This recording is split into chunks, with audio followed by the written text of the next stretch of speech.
गुरुजी राधे राधे। राधे राधे। मेरा नाम स्वाति हुआ, मैं रांची झारखंड से आई हूँ। मेरा मायका फ़िलहाल अभी रांची झारखंड में है। मेरा 4-5 सवाल है, इसलिए मैं फ़ोन लेकर करके खड़ी हुई हूँ।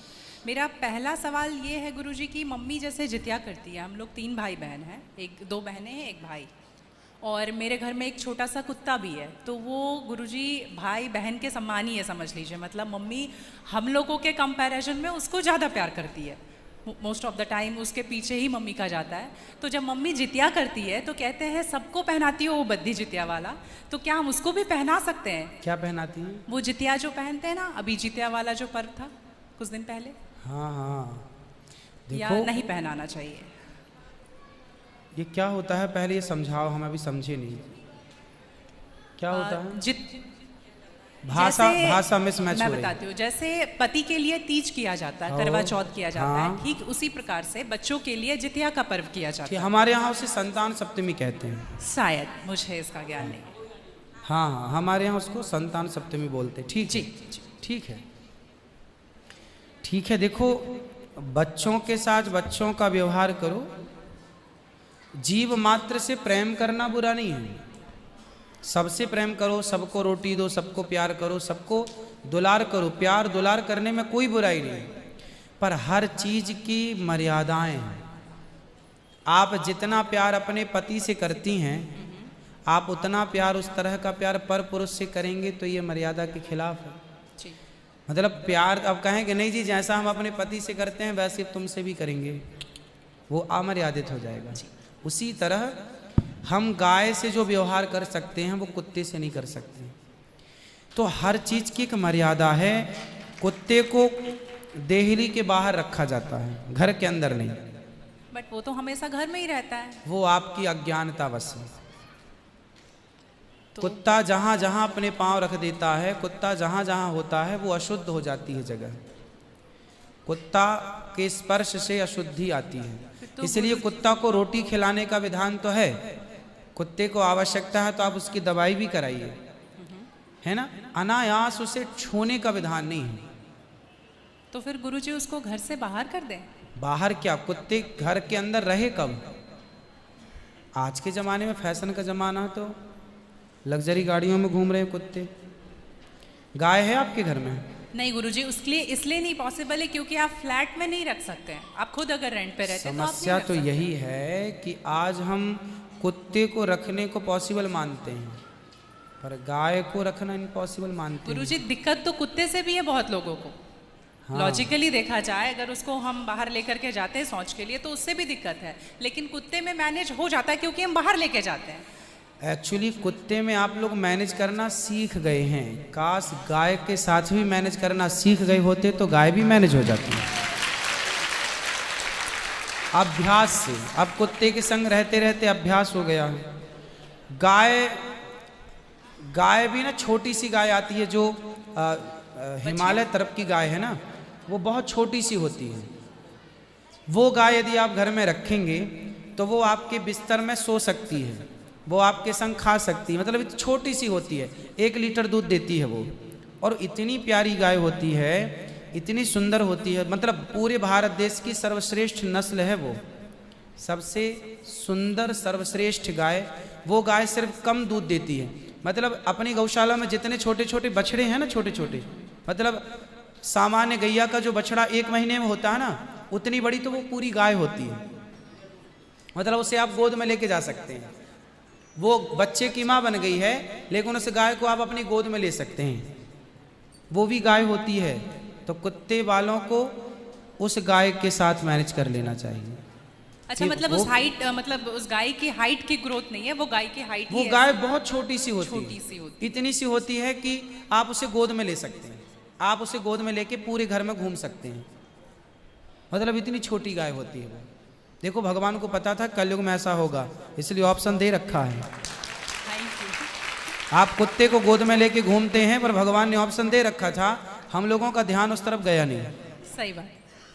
गुरुजी, मेरा दूसरा सवाल ये है कि ये सवाल बेसिकली मेरी बहन के घर वालों का है। चिकन नहीं खाना चाहिए क्योंकि उसमें जान होती है, कोई भी जानवर नहीं खाना चाहिए क्योंकि जान होती है। प्लांट में भी तो जान होती है ना गुरुजी? हाँ होती है। तो फिर हम उसको तोड़ते हैं तो उसको नहीं दर्द होता? ऐसा उनके घर वालों का सवाल है, मेरे माध्यम से। नहीं, आप ठीक कह रहे हैं। देखो, किसी आप ना गेहूं को चबा जाइए जी, चने को चबा जाइए, दालों को चबा जाइए, तो वो रोती नहीं है, चीखती नहीं है, उसमें रक्त नहीं होता, हड्डी नहीं होती, मांस नहीं होता, वो चीखती नहीं है, चिल्लाती नहीं है ना। पर आप मुर्गी को मारिए तो वो चीखेगी, चिल्लाएगी, भागेगी, खून है, हड्डी है, मांस है ना। एक्चुअली सिद्धांत है ना। देखो, इतने सारे मर्द हैं, लेकिन इतने सारे मर्दों में एक मर्द ऐसा है जो आपका हाथ पकड़ के रह सकता है, आपका हाथ पकड़ के घूम सकता है, कोई कुछ नहीं बोल सकता, क्योंकि वो आपका पति है ना। समाज ने आपको इजाजत दे दी, आपकी मांग भर गई, मंगलसूत्र आ गया, अब समाज ने स्वीकार कर लिया कि ये मर्द, ये पुरुष अब आपका पति है। अब आपको दूसरे पुरुषों के साथ देखा गया तो आप अच्छे नहीं माने जाएंगे। तो जैसे समाज ने एक पुरुष के संग, एक स्त्री के संग इजाजत दे दी, शास्त्र ने इजाजत दे दी कि आप इसके साथ रह सकते, ये लीगल है, उसी तरह आपको गेहूं, चावल, अंकुरित अनाज चीजें, दाल, चावल, सब्जी, रोटी खाना लीगल, वेद ने आज्ञा दे दी, ये खा सकते हैं। मांस के लिए आज्ञा नहीं दी। पतिव्रता नारी पराये मर्द के संग, पराये पुरुष के संग घूमेगी तो समाज उसे ठीक नहीं कहेगी। उसी तरह हमें शास्त्र आज्ञा करते हैं कि हमारे ठाकुर जी, हमारे राम फल खाते हैं, हमारे राम फल खाते हैं, दाल, चावल, साग, सब्जी, बादाम, काजू ये खाते हैं। तो हमारे राम, हमारे कृष्ण खाए, मतलब वेद ने आज्ञा दे दी कि आप ये खा सकते हैं, ये खाने का पदार्थ है। मांस शेर के लिए है, बिल्ली के लिए है, कुत्ता के लिए है। क्या आप कुत्ता हैं? क्या आप बिल्ली हैं? क्या आप शेर हैं? क्या आप चीता हैं? नहीं। फिर जब हम मनुष्य हैं तो मनुष्यवत व्यवहार करें जी। हम वो ना खाएं जो हमारे लिए नहीं है। अब मांस खाने वाले जानवर ना, आप गौर से देखिएगा, मांस खाने वाले जितने जानवर होते हैं, कुत्ता, बिल्ली, चीता, शेर, सब जीभ से चाट चाट के पानी पीते हैं जी। आपने कुत्ते को पानी पीते देखा हो? लेकिन आप कैसे पानी पीते हैं? होंठों से पीते हैं, मुंह से पीते हैं। गाय कैसे पानी पीती है? मुंह से, जैसे हम लोग पीते, कुत्ता चाट के, बिल्ली चाट के। मतलब शाकाहारी जानवर और मांसाहारी जानवर दोनों ईश्वर ने बनाए हैं। गाय को आप मांस परोसिए नहीं खाएगी, वो बकरी को मांस परोसिए नहीं खाएगी, भैंस को मांस परोसिए नहीं खाएगी। जब जानवर होके अपने धर्म में अड़े हैं तो हम इंसान क्यों अपना धर्म छोड़ रहे हैं? अब जो मांसाहारी जानवर होते हैं उनको आप ध्यान से देखना, उनके पांव में नाखून होते हैं, जबकि शाकाहारी जानवर के खुर पाए जाते हैं। जैसे गाय का खुर होता है, बकरी का खुर होता है, भैंस का खुर होता है, जबकि चीता का, शेर का, कुत्ते का, बिल्ली का। अब आप देखिए कि आपके ईश्वर ने पैर बनाए हैं ना तरीके से, आप मुंह से पानी पी, मतलब आपके लक्षण शाकाहार से मैच कर रहे हैं, है ना। बिल्ली के, कुत्ते के यहाँ कहना है दांत बड़े बड़े होते हैं मांस फाड़ने के लिए, आपके नहीं है। मतलब आप ईश्वर की तरफ से शाकाहार। और अब मैं नहीं कहता, आप मेडिकल साइंस का अध्ययन करके देखिएगा, साइंटिस्ट लोग अब सिद्ध, अभी मैं इंग्लैंड गया था, वहाँ मुझे बताया कि जो अंग्रेज लोग इनके बाप दादी जो मांस खाते चले आए हैं, अब कुछ अंग्रेज लोग इतने जागरूक हो गए हैं कि अब वो मांस नहीं खाते। वो कहते हैं कि अब इसको खाने से बीमारियां बढ़ रही हैं, लोग परेशान हो रहे हैं। पहले के लोग जंगल में कंदमूल फल खाते थे, ये अब खाने लग गए हैं, सुअर खा रहे हैं, कुत्ता खा रहे हैं। अब बहुत सारे लोग शाकाहार की तरह जो जागरूक हैं बढ़ रहे हैं। तो आप और हम तो पहले से जागरूक हैं, तो हम क्यों अपने आप को मांसाहार की तरफ ले जाएं? क्यों किसी की हड्डी चबाएं? बताइए, हमारे यहाँ मुर्दे को छूने से लोग नहाते हैं, कितनी दुर्गंध है। अब देखो, आप गेहूं, आप पालक काटो, गोभी काटो, है ना, मूली काटो, गाजर काटो, दाल पकाओ, कोई दुर्गंध आती है आपकी रसोई में? नहीं। लेकिन आप मुर्गी पकाओ, मुर्गी काटो, बिल्कुल वो बदबू से भर जाएगा। मतलब आपकी नाक भी आपको गवाह देने लग जाएगी, भाई बस कर, है ना। तो शरीर एक्सेप्ट नहीं करता, आप जबरदस्ती खिला रहे। गुरुजी, मेरा तीसरा प्रश्न ये है कि जैसे हम लोग एकादशी करते हैं और किसी दिन अगर हम बाहर रहते हैं और उस दिन एकादशी है, फॉर एग्जांपल हम आउट ऑफ स्टेशन है और उस दिन ख्याल नहीं कि एकादशी है, तो अगर हम बाहर चावल खा लेते हैं या लहसुन प्याज खा लेते हैं तो क्या वो ब्रेक हो जाता है पर्टिकुलर एकादशी उस दिन का, या पूरा कंटिन्यूड रहता है जो 108 हम कर रहे हैं? कंटिन्यू कैसे रहेगा? वो पर्टिकुलर वाला कैंसिल होता है ना जिस दिन हम खा लिए बाहर। हाँ, आपने जो खा लिया वो एकादशी भंग हो गई जी, और पीछे से जो हम कंटिन्यू जो करते आए हैं वो तो जो किया वो मिलेगा, जो आगे करेंगे वो मिलेगा। पर हमें इस बात का ध्यान रखना चाहिए। यदि आपने एक बार खा लिया, एकादशी के दिन कोई ने धोखे से कुछ खा लिया, चावल खा लिया, रोटी खा ली, बिस्किट खा लिया, तो भगवान से क्षमा मांगनी चाहिए, प्रभु अज्ञानवश हुआ, हमें क्षमा कीजिए। और फिर उतने को ही फलाहार मान लेना चाहिए, फिर कुछ नहीं खाना चाहिए। जैसे आज आपने धोखे से चावल खाया, आपने खाया ही एक कौर, तभी याद आया आज तो एकादशी। अब आप बोलेंगे नहीं, हे प्रभु अपराध हुआ, क्षमा, भगवान का नाम जप करो और उसको ही अब मान लो कि मेरा पारण हो गया, अब फिर मैं कुछ नहीं खाऊं, तो फिर वो पूरी एकादशी मान ली जाएगी। गुरुजी, मेरा चौथा सवाल ये है कि आप कहते हैं दारू पीना पाप है, चिकन खाना पाप है क्योंकि उसमें जान है। दारू में ऐसी कौन सी चीज मिली होती है कि उसको पीने से पाप हो जाता? अगर आप पी के कुछ गलत कर रहे हैं तो फिर गलत है लॉजिकली, तो फिर पाप क्यों? और अगर दारू में नशा चुकी होता है, अगर वो पाप है, तो फिर तो पुड़िया खाना, सिगरेट पीना, सारी चीजें पाप में आ जाएंगी। पाप अलग विषय है, अभी मैं समझा देता हूँ आपको। जब हमारा देश गुलाम था जी, तो एक अंग्रेज ने एक पंडित जी की कनपटी पे बंदूक रखी और अंग्रेज ने कहा, ये पंडित जी यहाँ आओ, तुम बड़े पुजारी हो? हाँ पुजारी हैं। हिंदू हो? हाँ। आज मैं तुम्हें गोली मारूंगा। पंडित जी बोले, क्यों मारोगे? बोले, आज 4 चीज़ें तुम्हारे सामने हैं। अंग्रेज ने 4 चीज़ें पंडित जी के सामने रखी। पहले, पराई स्त्री लाके रख दी, तुझे आज इसके संग रहना है। दूसरा, मांस रख दिया, आज तुझे मांस खाना है। और तीसरा, ढेर सारा सोना रख दिया। इतना सोना तो रोज भीख मांगता है ना, ले जा सोना। और चौथी, दारू रख दी, शराब। इन 4 में एक चीज तुझे लेनी पड़ेगी, नहीं लेगा तो गोली मारूंगा। बोल क्या लेता है? पंडित जी बोले, पराई औरत तो मैं नहीं देख सकता, मार दो गोली मुझे, पर मैं पराई स्त्री के, मेरी माँ बहन, मेरे संस्कार ऐसे हैं कि ये मेरी माँ बहन और बेटी है, ये मैं मर जाऊंगा पर चरित्र में दाग नहीं लगने दूंगा, तो ये स्त्री तो मैं नहीं ले सकता।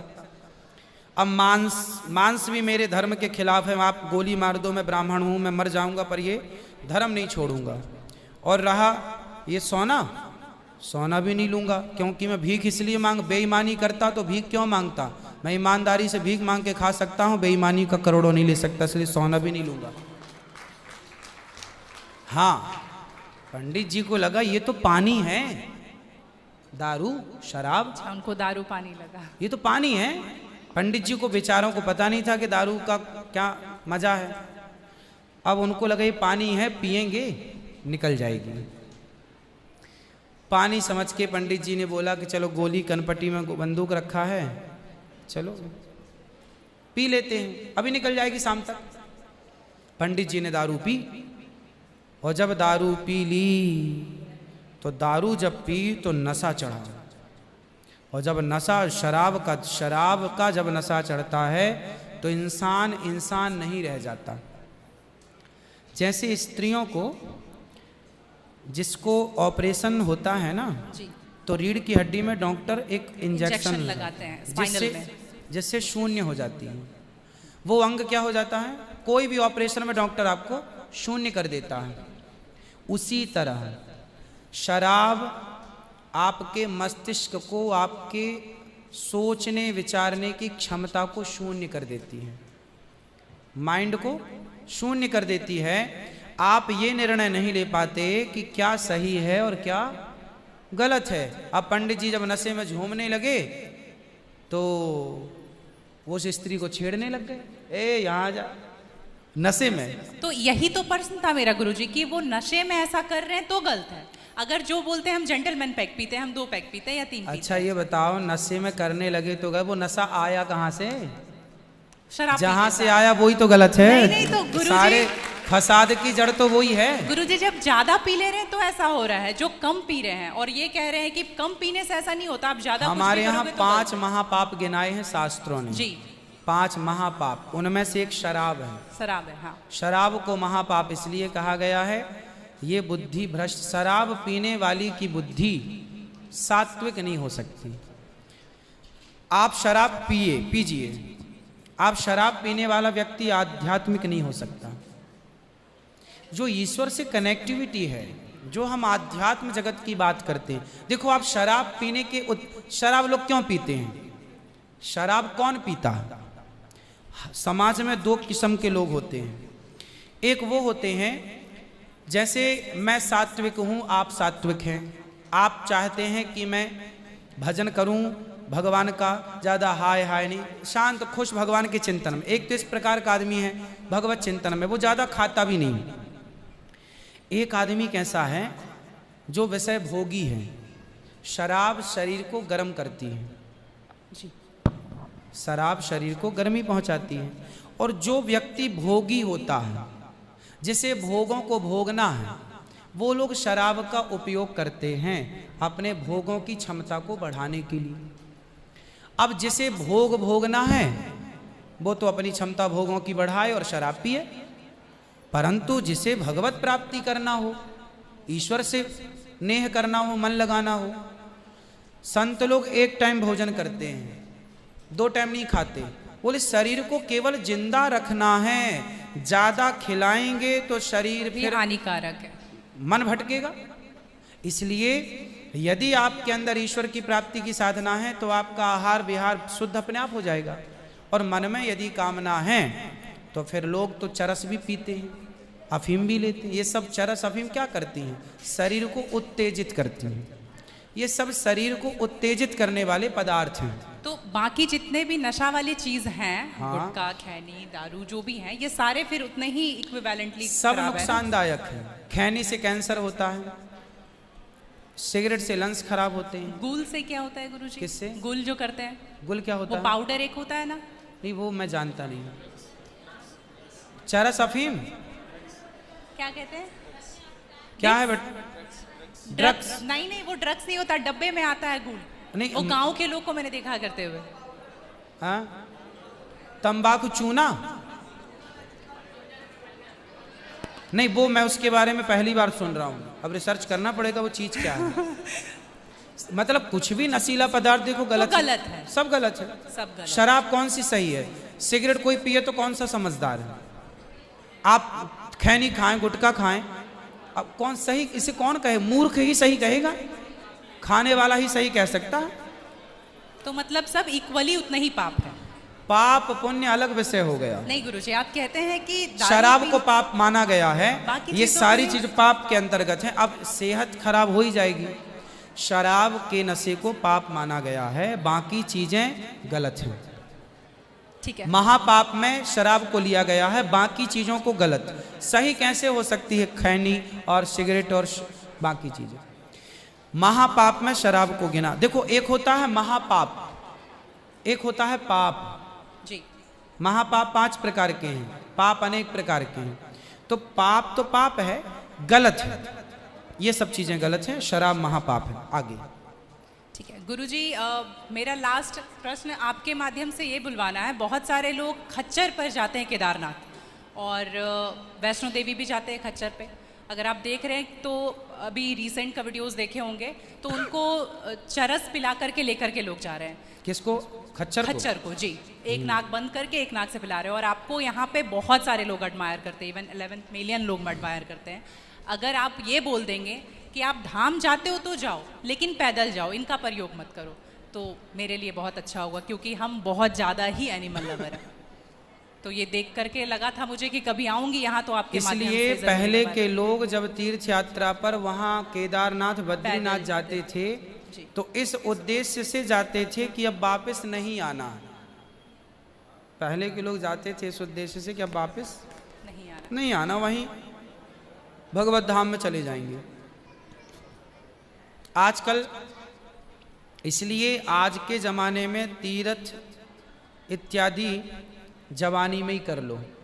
माँ बाप को समय है, पाँव हाथ चल रहे हैं तो करा दो, भजन करो मस्त जवानी में, बुढ़ापा किसने देखा। तो समय से सब कर लो, बुढ़ापे में फिर तो खच्चर ही बचेगा। तो बुढ़ापे जो देखो बूढ़े लोग हैं जो नहीं चल पा रहे हैं पर आस्था है दर्शन की, तो वो अपने हिसाब से जाते हैं। नहीं तो गुरुजी हेलीकॉप्टर भी तो है ना। हाँ हेलीकॉप्टर का बजट सबका नहीं होता, हेलीकॉप्टर से सब नहीं जा सकते ना, उसकी टिकट ही महंगी है, 25-50 हज़ार रुपये लगता है, लाख रुपए भी लगता होगा, भगवान जाने, मुझे नहीं पता कितना लगता है। अब सामान्य आदमी कहाँ वो 50 हज़ार की टिकट कटाएगा, वो तो 1000-2000 दे के जाना चाहेगा। तो सबके अपने अपने बजट हैं, पर ये कोशिश करो कि हम अपने पाँव पर चलें, हम किसी पर बोझ ना बने। ये सही है कि हम किसी जीव को परेशान ना करें। यदि वो गधा वधा जो भी है खच्चर, वो यदि स्वस्थ है, क्योंकि हमारे यहाँ राजाओं के ज़माने में घोड़ों पर ही सवारियाँ होती थी, रथ घोड़ों के द्वारा ही चलाए जाते थे, तो उन घोड़ों का ध्यान भी रखा जाता था। पंच परमेश्वर कहानी है, जुम्मन सिंह खलगू चौधरी, उसमें एक इक्का गाड़ी की भी कहानी है ना। तो उसमें बैल के द्वारा इक्का गाड़ी चलाई गई, उसका जिक्र है। तो हमारे यहाँ पहले ना जैसे किसान खेत में जुताई करते थे, जुताई तो बैलों से होती थी, तो बैलों को ना दिन भर जुताई में रखते थे और रात भर उनको चराते थे। रात भर वो अच्छा घास खाएं, दिन भर उनको जब भी गर्मी पड़े 2 घंटे का रेस्ट, 2 घंटे छोड़ दें, वो चर लें, वो पानी पी लें, मतलब उनका प्रॉपर ख्याल रखा जाता था। आज कुछ लोग क्या है, पैसे कमाने के लिए उनका ख्याल तो रखते नहीं हैं, और वो पैसे लेने के चक्कर में ना उसको भरपेट खिलाते हैं, ना उसका पानी का ध्यान, ना खाने का ध्यान, तो वो कमज़ोर हो जाता है, मर जाता है कई बार। वही प्रॉब्लम है गुरुजी, वो 5-5 बार चढ़ाते हैं और आने के टाइम पे पूरा पाँव टूट जैसा जाता है और फिर उसका ध्यान नहीं रखते। उसकी खिलाई पिलाई हो, और एक समय होता है, यदि जवान है तो उसको उपयोग में लिया जाए, बूढ़ा है तो उसको रिटायर कर दिया जाए। अब बूढ़े गधे के ऊपर भी लोगों को बिठा कर ले जाएंगे, तो एक हर व्यक्ति जानवर हो या इंसान हो, हर चीज़ की क्षमता होती है। जवानी सबके साथ होती है और बुढ़ापा भी सबके साथ होता है। तो उन लोगों को भी इस बात का ख्याल रखना चाहिए। आप लोग भी अपने पाँव पर चलने की कोशिश करें, और कुल मिला के जीव पर कोई भी भार ना बने, जीव मात्र को हम परेशान ना करें। जी धन्यवाद गुरुजी, थैंक यू।